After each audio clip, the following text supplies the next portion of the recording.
So my name is Tobin. I'm the hut master up here. It's my 4th summer working in the huts. I worked at Lakes, Zealand, and Carter before this. We are at Galehead hut. It's right in the middle of this system.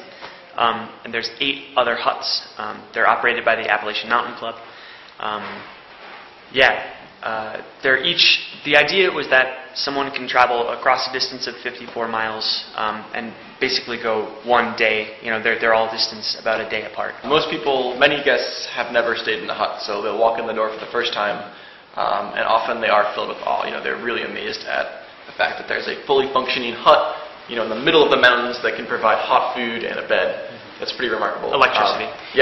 And so we get a lot of, you know, delighted people coming through our doors, very appreciative, and it sort of only gets better from there. You know, after they have their 4-course meal, they, you know, are just baffled. And so, as part of the crew, that's one of the most rewarding parts, is to sort of provide that experience to people again and again, and it never gets old. You know, they are always just very appreciative, and it makes our job just so worthwhile.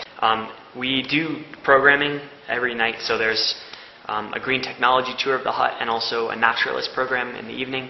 And then in the morning we'll do a blanket folding demonstration, or what we call a BFD, that you guys all see all about. But yeah, it's essentially a skit that we make up to sort of show a few things that our expectations for the guests.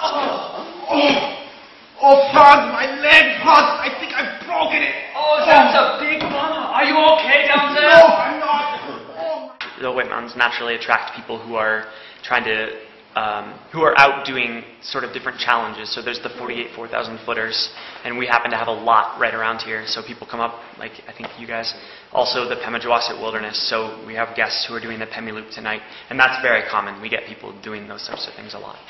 So at Galehead specifically, Galehead is one of the most remote huts. So many of the people who come here are usually avid hikers, typically less families. Some of the other huts like Zealand and Lonesome have easier hikes, like accessible routes, so they see much more, like many more families. But here we tend to see people who are stringing together long hikes, you know, 3-4 day hikes. One of the best things about spending a whole summer up here in the mountains at one hut is getting in good shape. You really do a lot of hiking. So by the end of the summer, you just feel almost invincible. You know, you've been hiking, you're packing twice a week all summer. And you get to know the trails so well. The trails are like an old friend by the end of the summer.